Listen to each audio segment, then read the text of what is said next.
the simple answer is I create wellness concepts for hotels, and that goes from the early stages of a hotel project, so from the physical and commercial concept of the hotel, all the way to creating experiences and content and retreats.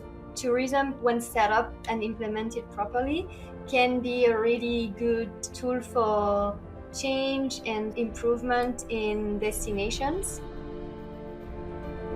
Hello and welcome to the Regenerative Design Podcast.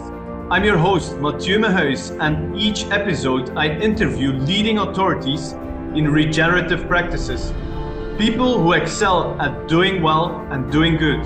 So are you passionate about protecting our planet for future generations while thriving in business? Well, you're in the right place, because this podcast is dedicated to making our world better and your business more successful.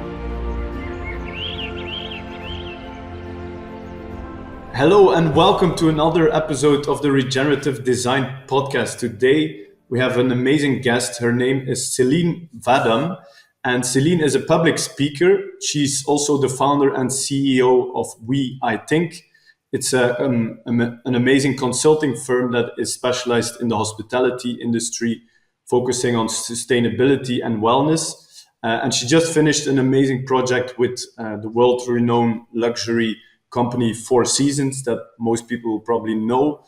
She's also a hospitality expert at Blue Zones Retreats. She's a board member of Hotels of Tomorrow. She's also the co-founder of Hospitality of the Future think tank. And on top of that, she's also a health coach, a yoga teacher, and a breathwork facilitator. And I really want to start out with saying like a big shout out to Celine, because you are the perfect guest. You're showing the world that you can do something that has a good cause for the world. And you're also doing really good in business. So Celine, welcome to the show. How are you doing today? Thank you so much, Mathieu, for having me. And I'm doing well. Thank you.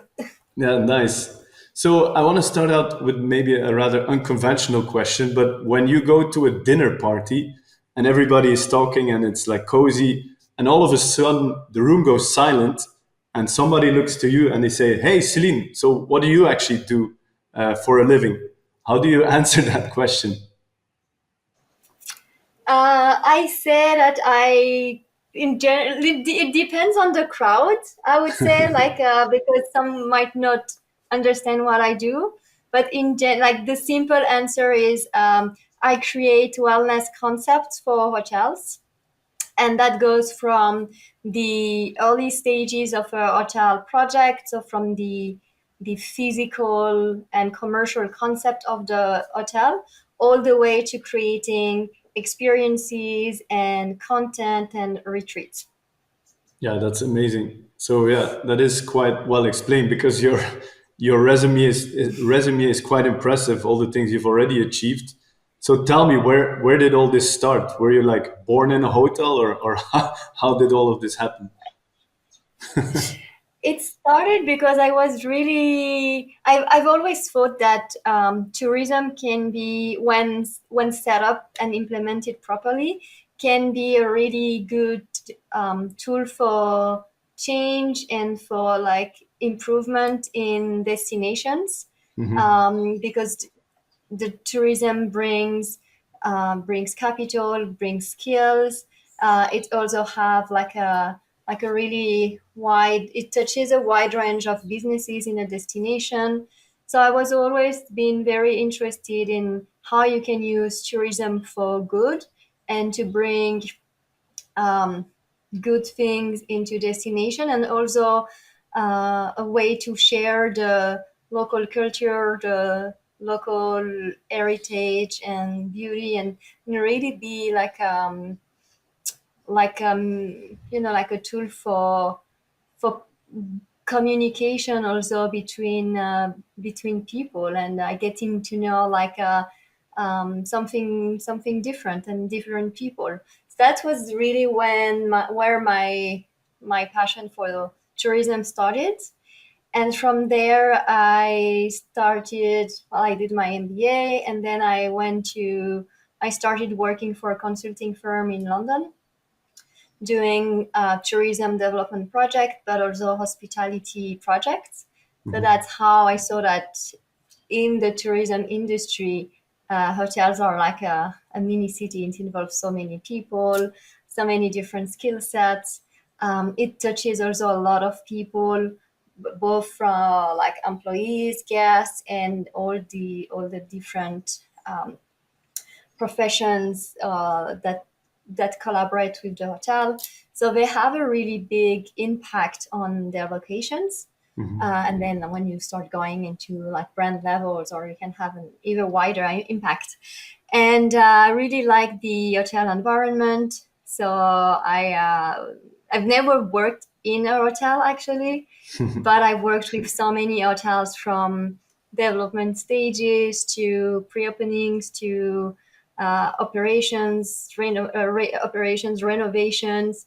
Um, I talked to so many people in at all level and in all departments of the properties, and yeah, and I was lucky to like make my way. And my last job for a company was with Four Seasons. So I was working there in the development team, covering the new hotel projects across Europe, Middle East, and Africa.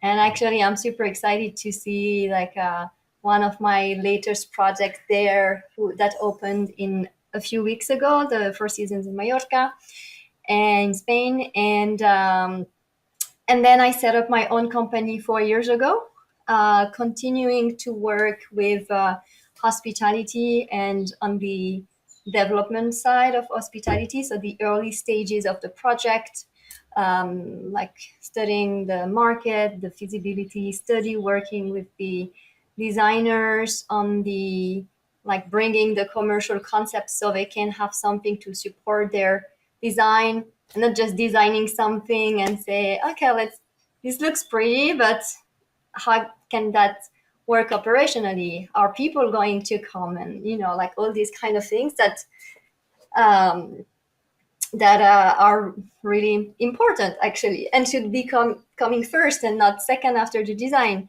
And then like on a personal level, I've always been interested in health and wellness and lifestyle. So I like in parallel I was studying a lot these things and doing my like energy healing certification, yoga teacher, health coach, breathwork.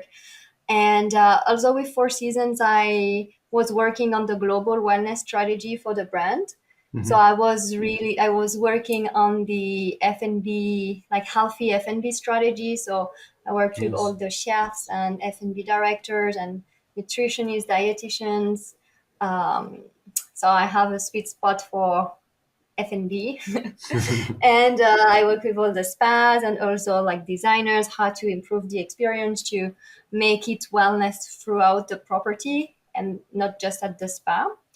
And and that's how I created my company WeThink. So it started by doing mostly development projects, but slowly, because I was also like having so much content that I wanted to share. I started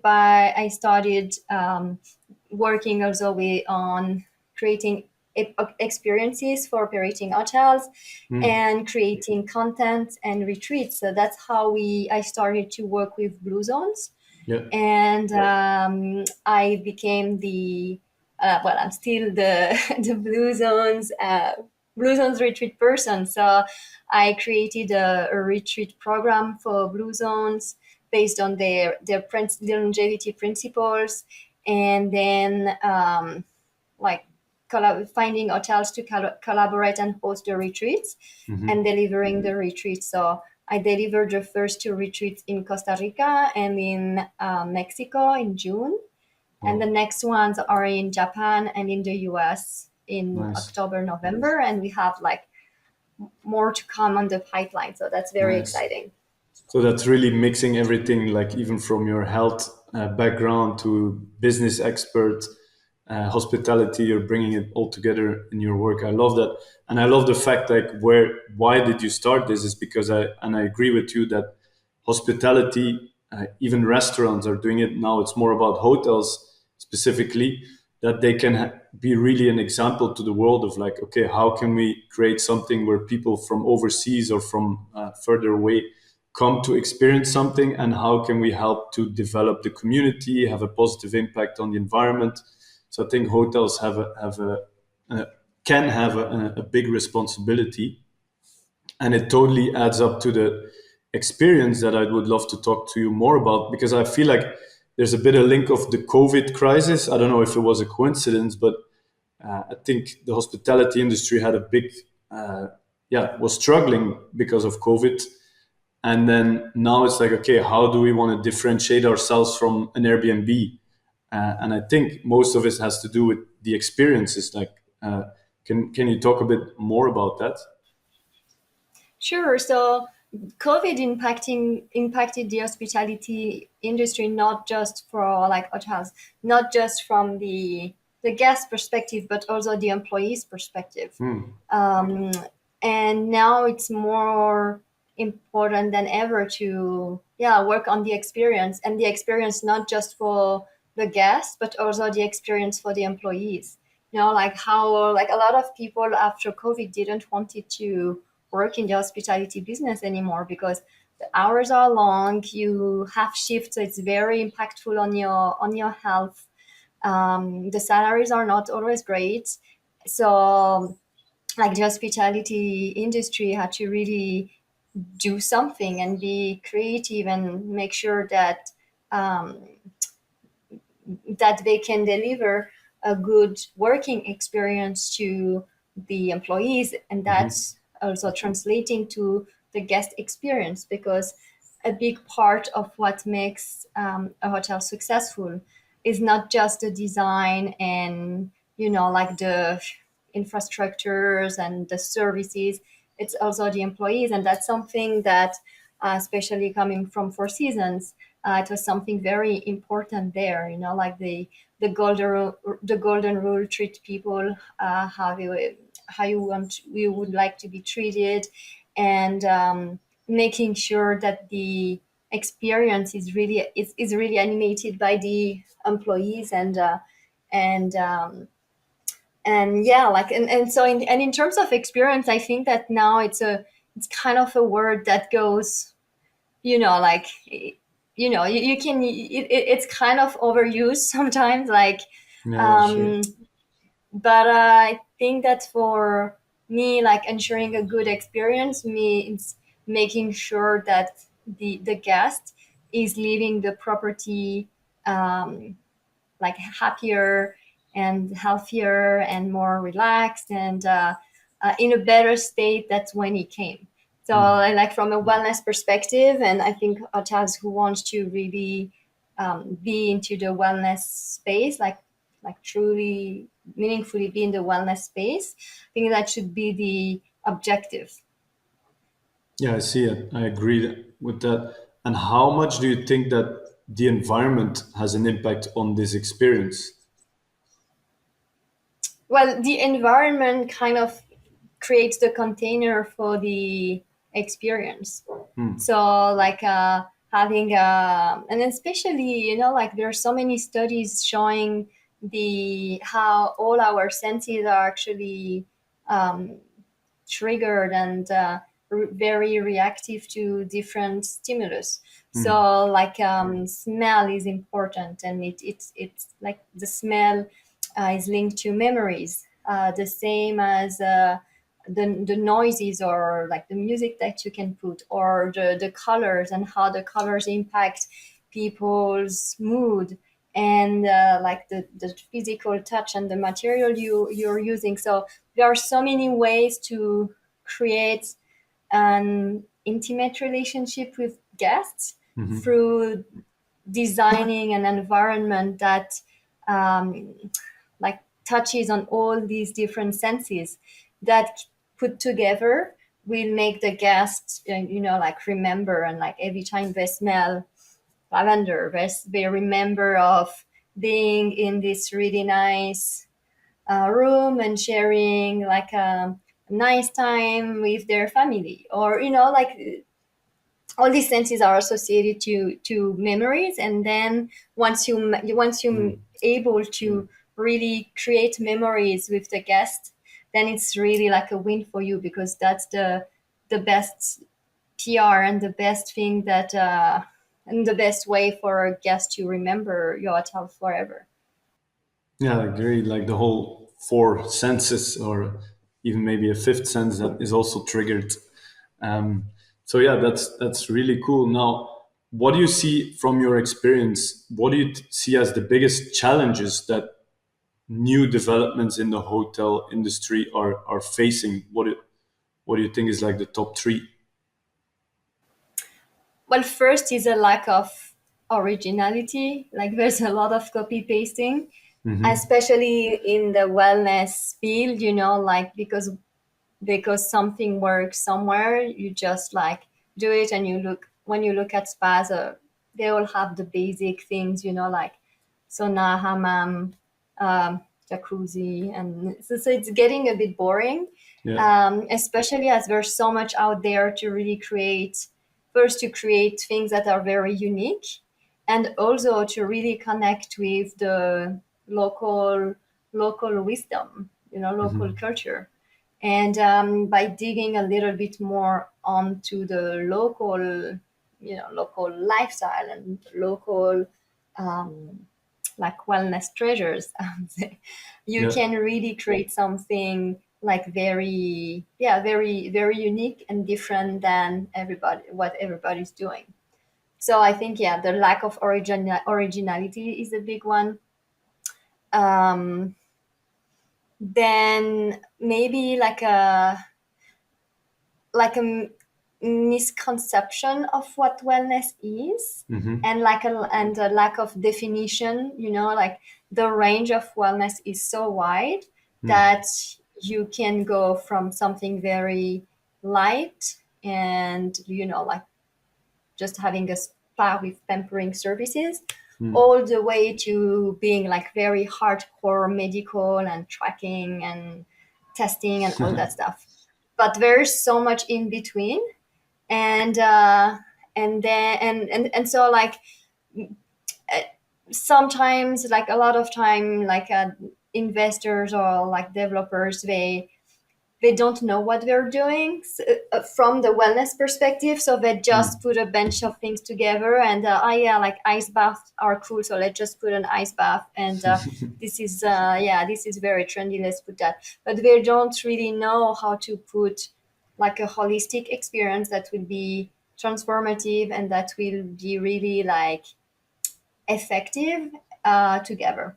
And so that's how that's where I come in, I guess, Nice.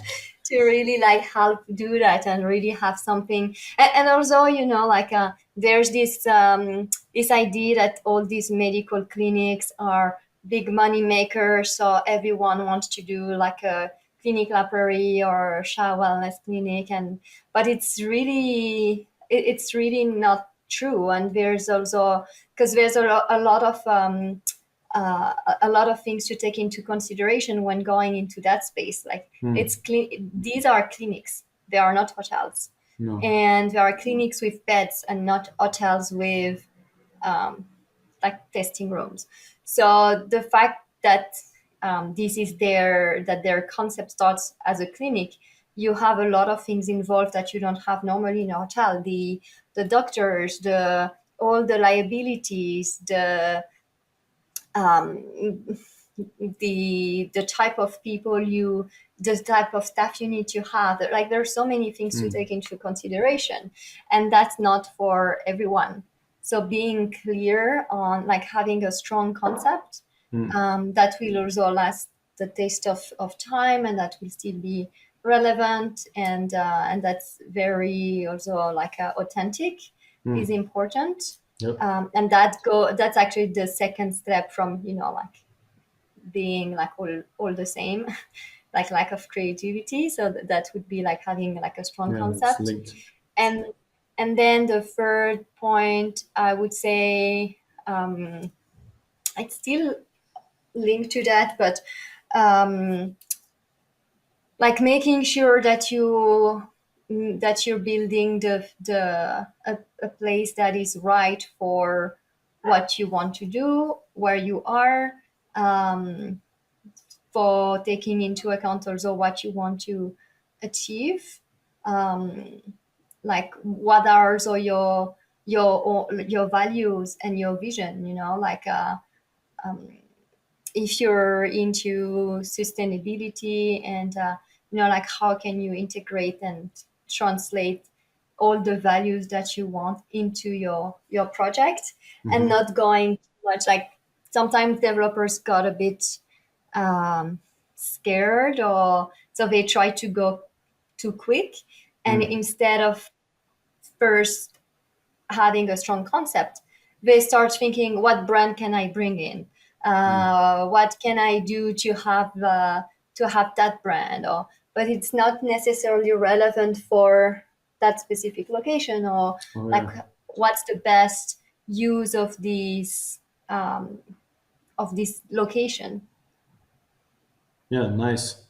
And then how do you navigate through all of that? Like you're there from the beginning phase, then you have the investors that want probably the fastest return. Probably they also have vision, but how do you juggle all the different stakeholders in such projects? In general, I involved as soon as possible, Hmm. and it's actually saving time and money for investors, because instead of having to redo the design like 50 times with different scenarios, well, you're saving money on designer cost, because you come already with an idea of what you want and Hmm. what makes sense for this location. So then like they can draw from there, instead of drawing for, okay, we have that much space, what can we put on that much space. You take it from what would be like a good, viable, and interesting project for this land. Mm. So it's a lot Nice. of talking and education. Yeah, so you're like directing people into bringing more reality in it as well. Then also, how do you overcome, like we're living in a world where things are changing super fast, and I think that still people that dare to think long term is it's still very important. But at the same time, do you see there's a need to be like flexible in the design, in the use, into how we're going to experience hotels in 5, 10, 20 years, like leaving some flexibility in the development, or is that difficult to do? Well, from a wellness perspective, the basics for like to live a like healthy and long life are Hmm. quite universal and Yeah, quite simple. Now you yeah, yeah. need to move every day, to sleep well, to eat well, and to socialize. So I Hmm. guess when you start from these principles, you can't go wrong by creating spaces that makes people walk, like in a nice setup. Hmm. Like maybe you have an elevator, but if your staircase is super cool, has like some art exhibition or something, you would invite people to use the stairs instead of the elevator. Nice. So like creating places to socialize, creating like a sleep environment that's really like a really restorative and really encourages like a good night's sleep. So if you start by that, then the rest I think is more like it can be changed and it doesn't cost too much to change it. Hmm. If you need to change the color of the walls, or if you there's a new, I don't know, machine that's really cool that you want to change for the latest version. So then it's more like um, adapting like that. But there was a time like where in terms of development, the things that matter was the room size. Oh, yeah. Like what's the square meters of my rooms? What are the competitors doing? Oh, the Hmm. competitors have 24 square meters rooms. Um, so I need to have at least 24 square meters, or do maybe 26 to have a competitive advantage. But really, like guests don't really look at that when they they book somewhere. They look at the gym to make sure they can continue their workout in a nice environment. Like no one wants to exercise in In the the basement. basement with no windows and like two machines that are like dated from the 60s. So like having already like plain, I think it's the important part is really the space planning. um, and like one thing in London, for example, the luxury market initially in London didn't have a swimming pool, but then it became a big thing, and kind of like a, like part of being a luxury hotel to have a swimming pool. So now, like in the No. past, I don't know, like 5 years, you've seen like with new entrants coming in the market who put already a swimming pool. You've seen a lot of planning applications in existing like London landmark hotels to create like a swimming pool in the basement, for example, or sometimes in the rooftop. So like to add that space that wasn't really part of the luxury offering before, and that are now like a kind of like an important tick box for any luxury hotel. So yeah, there are things that will change, and there are things that will there's probably going to be like something we've never heard about yet, and like in 10 years it's gonna be the must have in all hotels. But it hasn't been invented yet, so we never know. But No. at least yeah, like planning spaces for fostering these like four important health pillars Yeah. is a good start. This podcast is brought to you by the Garden of Your Dreams Masterclass. Are you struggling with finding the right tools and tricks for your garden? Are you lacking the confidence to cultivate the garden you have always wanted? Do you have a backyard with lots of potential, but you get overwhelmed by the lack of knowledge and time to do gardening? Then the Garden of Your Dreams Masterclass is for you. Yeah, I think it makes your business or your hotel way more like long term and future proof if you can start from the human experience, the health experience, the environment, everything around it. Like there's no way in the world that this will change in the next 100 years. I would say like everybody still will like to go experience something outside, have some very healthy food, do like things that improve your health. It's already a trend, like more and more. I would say in the last 50 years, people are becoming more conscious about their health. So it's not going to stop. It will only increase. So I think it's a great approach to start from that.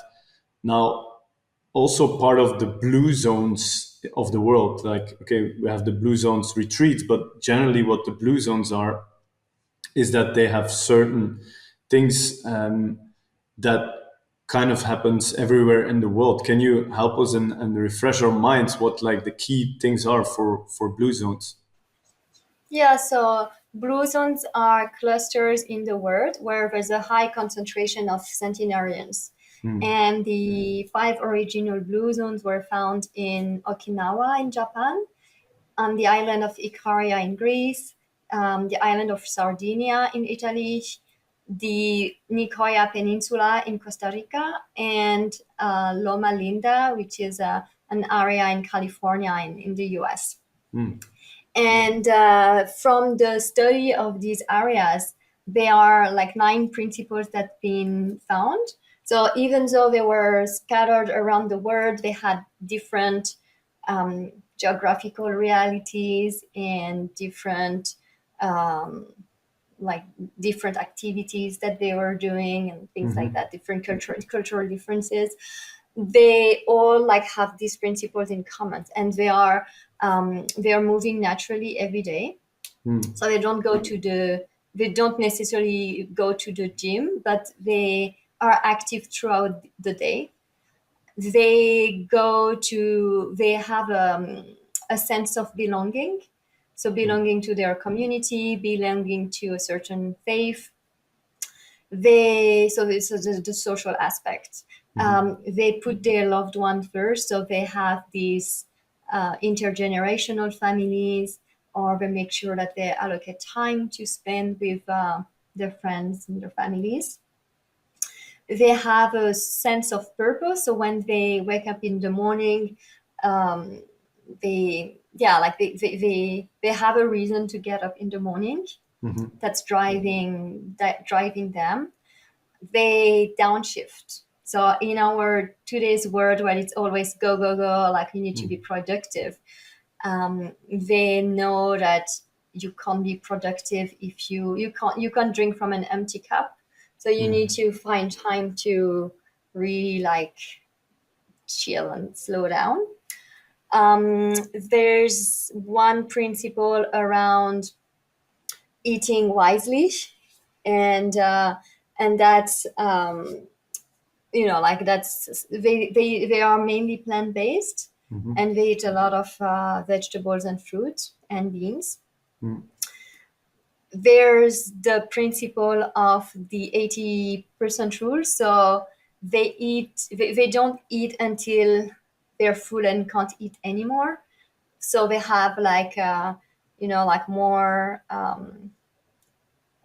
like more like not restricted, but they are more mindful. They have a more mindful way of eating, Mm-hmm. so they know when okay they had enough instead of overeating. Yeah. There's the wine at five, so it's not just about the wine, but it's also about this idea of gathering with friends and family at the end of the day to unwind. Mm-hmm. And then there's a missing one. Oh yeah, having the right outlook. Okay. So this is about like having the right outlook to do the things that the things that you want to do throughout your day. Hmm. Oh, like having a Oh, plan sorry, or. no, it's yeah, and having the right tribe. So having that Oh. like be having like a support system, Hmm. a strong support system of people who are there for you, who you Oh don't yeah. need to have like 500. It's better to have like two really good friends you can count on than 2 million followers. Yeah, that's definitely true. Yeah. And so all these principles, both in your work with the Blue Zone retreats and then with the other consulting work that you do, you try and integrate that, or is that a guiding principle in the designing of the hotel, or designing in a sense of putting everything together? Yeah, I would say so, because in the well, for the Blue Zones retreats for sure, because the Blue Zones retreats content has been built upon these principles, and the idea with the retreat is to give like a different to give like a health coaching style approach to these principles, Mm-hmm. and to really like during the retreat make people think about each principles and how they can implement them into their lives, how it mean to them. And it's funny because some of the principles are well, these principles are really simple, but when you start to take the time to really focus on each of them, you can see that some triggers certain emotions or certain things, like downshifting, for example. For a lot of people, it's linked to, oh, but if I downshift, um, I'm not productive Yeah. anymore, and like people are gonna say I'm lazy, or so there's a lot of things that can be associated with principles like that are in apparent simple, but when Mm. you really start digging into them, can be more powerful that they can look like. Yeah. And then in the projects I do, yeah, it's like the good thing about the thing I like about the Blue Zones principle is that they are they are effective. They are really effective, so they are strong enough to really be meaningful and impactful. But at the same time, they are very simple Yeah. and can take different shapes and forms.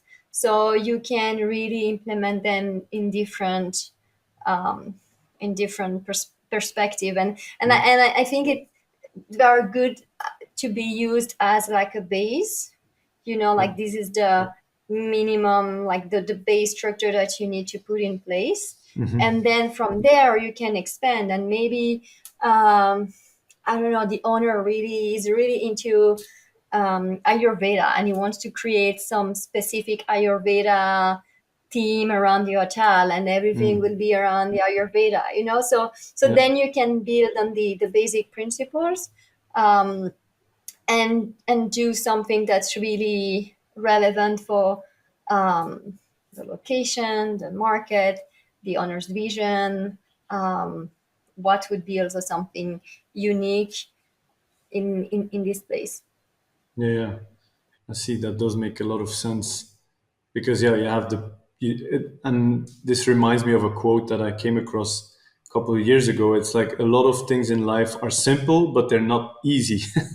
So it's like yeah, it's clear the principles, but then how to implement is something else. So how do you actually in the this let's say in the design process of a whole hotel, both the architecture and the surrounding, how do you make sure that in this whole process that can take several years before completing, that you keep your vision aligned?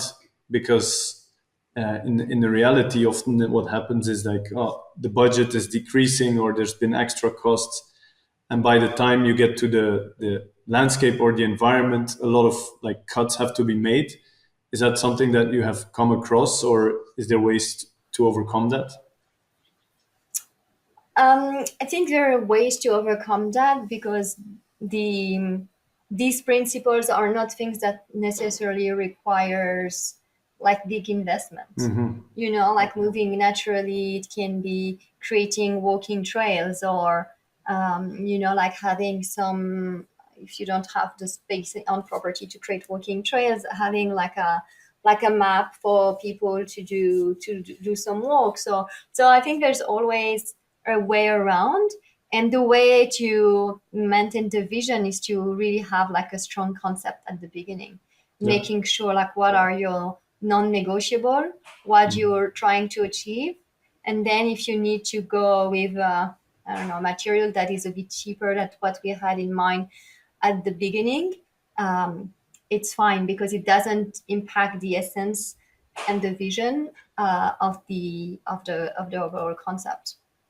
No, so a strong concept from beginning is important, and then finding a way to do you then also like work with best case scenarios and medium and worst case scenarios to like mitigate that, or Yeah. And then not having the design concept lead the way. I think the commercial concept should lead the way for the design, and not the other way around, because that's where you compromise on the experience. oh yeah, that's right. Yeah, the interesting. the design needs to serve the commercial concept, and not the commercial concept needs to be adapted to whatever is being designed. Yeah, That's the formula for problems. disaster. Needs to be the design is in service of, like, it's creating this container for this concept to work. Yeah, I agree. Even in my work, I always like I spent at least 30% of my project on analyzing, understanding the client. What do you want to achieve? What's the vision? Are you sure about your vision?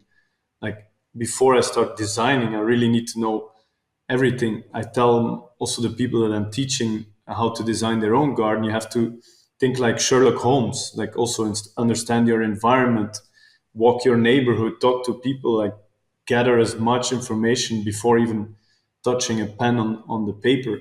I think that that is linked to that as well. So is it a challenge from your perspective working with designers, architects, even landscape architects, that often they want to like put their ID out there, or yeah, is that something that is hard to take care of?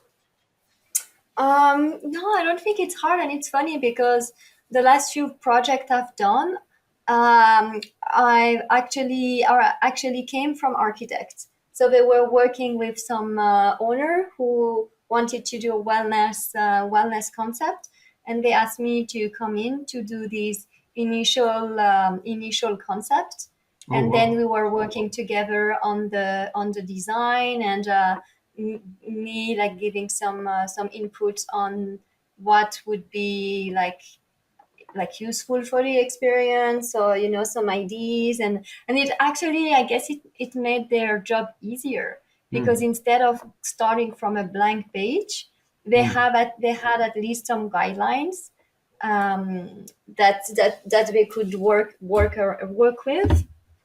So Yeah.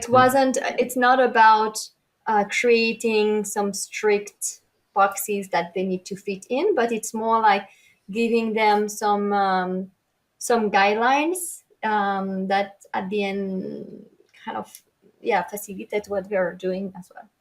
Yeah, I think it's your role in this whole process is actually key, because what you're doing is you're both looking at the reality of the financial aspect. You understand what the investors want, but then you also dare to say like, okay, this is kind of a trend, but it may not last. We have to focus on the health, the wellness, the experience of the people, and from all of that gathering, you give that to the designers, and or you already put it into a concept. So then for the designer, it becomes easier to work with all the information that you've already done, because oftentimes for architects and, yeah, even again landscape architects, it's sometimes hard to work with investors immediately, because they have a certain vision, but they have no clue about the reality of the project, the numbers, all these things. So yeah, I think it's really important, and that's part of the success of your business, I think. Yeah. Hmm. Yeah, it's like coordinating a bit everybody's opinion and everybody's idea, and seeing what's best for the project. Yeah.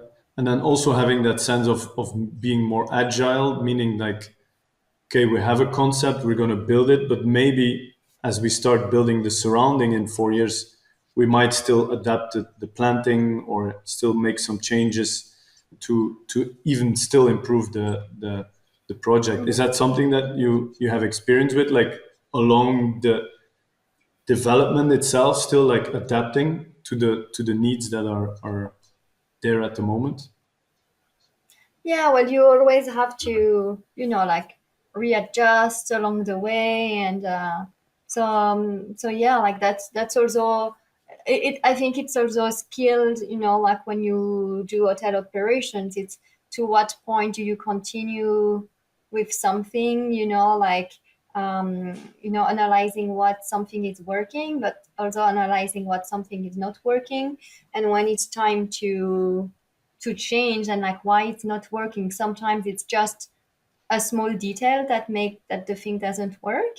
Hmm. Sometimes it's, and then sometimes it doesn't even have anything to do with the design. Like sometimes it's just like an operational issue, Yeah, yeah. or so like a communication or marketing.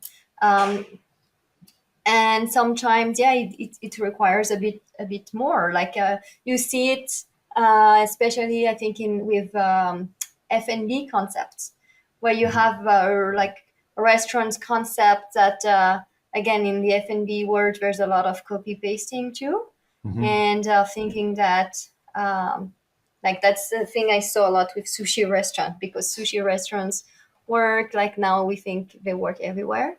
Hmm. And so like you have these restaurants that are completely not aligned with the rest of the story of the hotel, and they don't work. And then after a while, like the concept needs to be changed. You have something that's more in line with the property. Yeah, yeah, I see. Now that's interesting too. Like yeah, you want to do certain things, but it doesn't always work. And then how are you going to adapt and still make it work along the line, right? So That's I why, think, again, it's important to have like a strong concept and vision at the beginning, yep. because then you can avoid these kind of things. Like sometimes you go to hotels, they're really pretty, but they seem something is off, because Mm, nothing works together, and it's like going in a building with like things that are completely separate.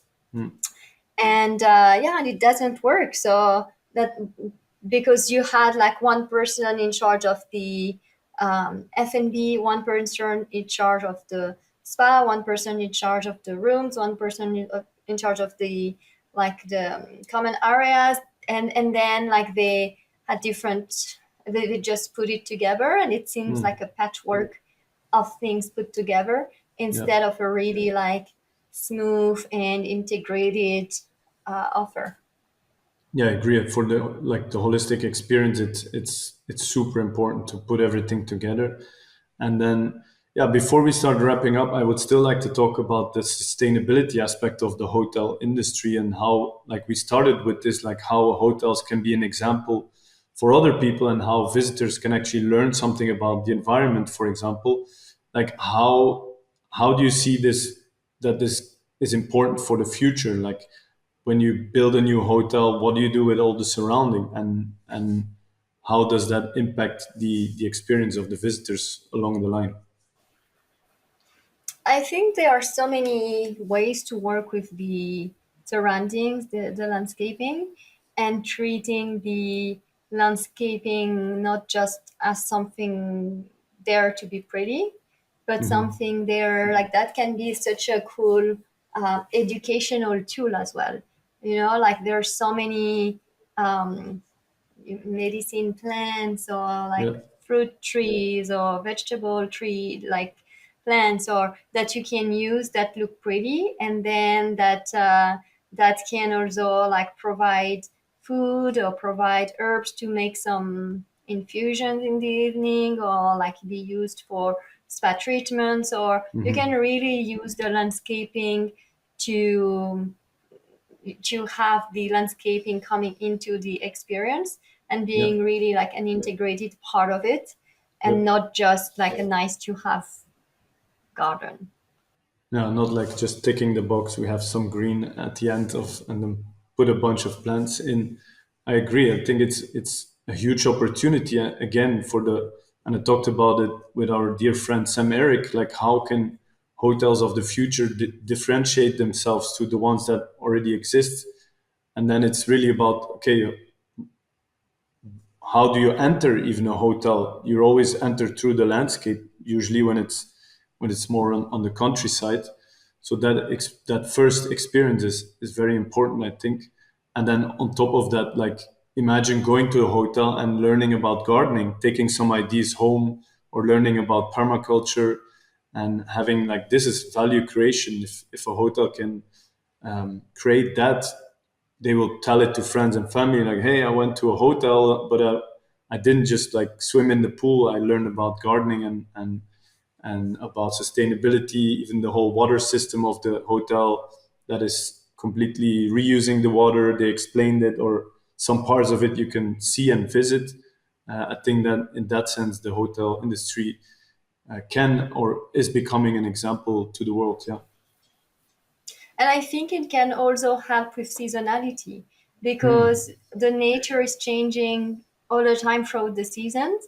So Yeah. it gives guests the opportunity to see the hotel through different seasons. And it Hmm. will be completely different in the summer than in autumn, than in winter and spring. So it can also like be used to increase loyalty and returning guests, because they love their spring experience, but they've heard that during autumn it's completely different. The colors are different. The vegetables are different. The complete atmosphere is different. So it's also like a. I think it can also be used to really create these returning guests coming to see the hotel through Oh like yeah. throughout the different seasons. Oh yeah, I didn't even talk. I didn't even think about that. That's genius. Like, can be a really good way of attracting people to come back. Because oftentimes people go just once to a hotel, but if already in the whole explanation is like, oh, we're doing our cherry harvest in July next year, people will be like, maybe I want to go and see that, or all these things can be really triggering to have reoccurring clients. Yeah, nice. Well, Celine, I really enjoyed this conversation. Thank you very much for all your valuable information. This is another great addition to the list of people we've had. We've had farmers on, we had other architects, and other people even in the hospitality business, and you added a new complete angle of how you are creating a better world for the future. So yeah, thank you for doing that, and thank you for being on the show here. Thank you so much for having me. And yeah, I enjoyed our conversation too, and I hope that your listeners will enjoy it too. Yes, thank you.